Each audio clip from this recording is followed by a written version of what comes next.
30歲前拍拖多數失敗收場，係真定係假呢？一項英國嘅調查就話，平均嚟講，我哋喺揾到一個理想嘅伴侶之前，會經歷3至4段嘅感情。另外一項針對2000位英國女性嘅研究就更加厲害啦。喺對的人出現之前，女仔平均會錫過15位嘅男性，遇到7個人渣，4次嘅一夜情，4次體驗非常差嘅約會，2段長久嘅戀情，亦都心碎過2次，同埋1次同居嘅經驗。OK， 可以諗下30歲之前要高呼晒呢啲嘢呢，都有難度啊。咁另外呢個長達8年嘅追蹤研究亦都發現，一般人一生中戀愛嘅關係係會經歷4個階段。當我哋拍拖，由中意聽朋友意見，都唔再受其他人影響，原來係一個突破嚟。而關係嘅質素隨年齡係顯著會提升。初戀平均只係維持3.9個月，但10年後的你平均係可以去到21.3個月。除咗穩定之外，你都應該係要感受到拍拖係會為你帶嚟支持同埋正面嘅互動。另外一個22年嘅研究報告更加具體去形容，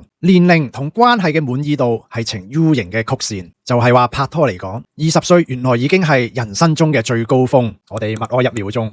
之後就開始下滑㗎喇，一路跌一路跌。去到40歲就最差，不過之後就會慢慢穩定回升。而如果只以單一嘅關係為時間軸，即係話一路同一個對象一齊，會有一個10年效應嘅，就係話一對情侶由初相識去到第10年，關係都係反反复复，但又係啦，第10年之後就會開始出現回升。研究者都指出，7年之癢真心唔係一個成語啊，係現象嚟，佢同啱啱我哋講到嘅下降曲線係吻合嘅。的確，統計上平均結婚之前一對夫妻嘅交往期大約係3至4年，加落去咧就啱啱好係10年啦。咁點先可以突破呢啲所謂嘅7年之癢或者10年效應啊？咁我只翻譯呢個研究中嘅一句說話：一個人喺戀愛中從伴侶身上獲得正向資源，佢哋就會長久下去啦。唔單止係講緊物質，而係情緒同行為表現上嘅回應同關懷。具體嘅例子可以係伴侶是否能夠傾聽自己大小嘅事情，是否願意喺壓力之下陪伴。而我就特別中意呢句：你嘅另一半